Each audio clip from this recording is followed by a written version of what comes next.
For the first time in 51 years, the Krewe of Jefferson, a truck parade in Metairie, will not roll on Mardi Gras Day. The announcement came through a Facebook post this afternoon. Maddie Kurth joins us with what's next for the families who made the parade a part of their Mardi Gras traditions. Lee and Meg, the good news is that trucks will still roll on Mardi Gras Day. The Krewe of Jeffersonians has its permit application submitted to the parish. But for the oldest truck crew in Jefferson, there just wasn't enough money coming in to keep the floats alive.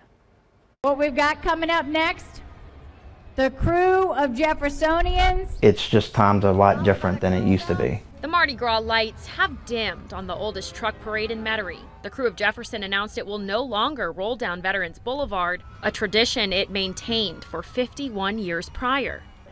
When it's not working anymore, you know when to pull the plug, and it's just the times for everyone with the money, and it's very tough right now. Aaron Campo recently took over the operations for the Krewe. He says a lack of participation over the past few years led him to make the tough call. Fox 8 Carnival historian Arthur Hardy says truck parades like the Krewe of Jefferson are the most affordable way to ride. When the economy is tough, it's the first thing to go, and the other part of that is there have never been more choices. There's so many crews that you can join if you have the means. So, I'm sorry to see them go, but it in no way indicates that Mardi Gras is in trouble. People are just finding out that the Krewe of Jefferson disbanded.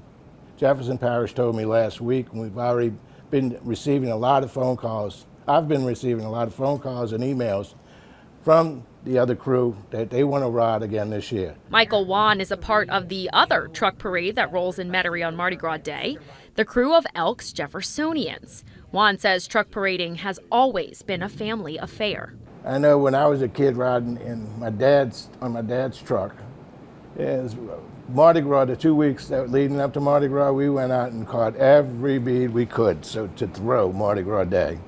And it was just a recycling. That was the original recycling. Because, the old saying in New Orleans is the houses sink because you got Mardi Gras beads in the attic. My son's 11 now, Carson, and he's been doing it since he was about 2. And we've made so many memories, and it's just heartbreaking. But the Krewe of Jeffersonians says its doors are wide open for any riders in need of a new spot on the parade route. If you're not part of the family, they want you to be part of their family. You get out there, you work on the truck, you have a good time. It's like a big party for 10 miles. And on Mardi Gras Day, there is nothing that compares with riding on Mardi Gras Day. Arthur Hardy says there are at least 3 other crews vying for their first permit to parade in Jefferson Parish.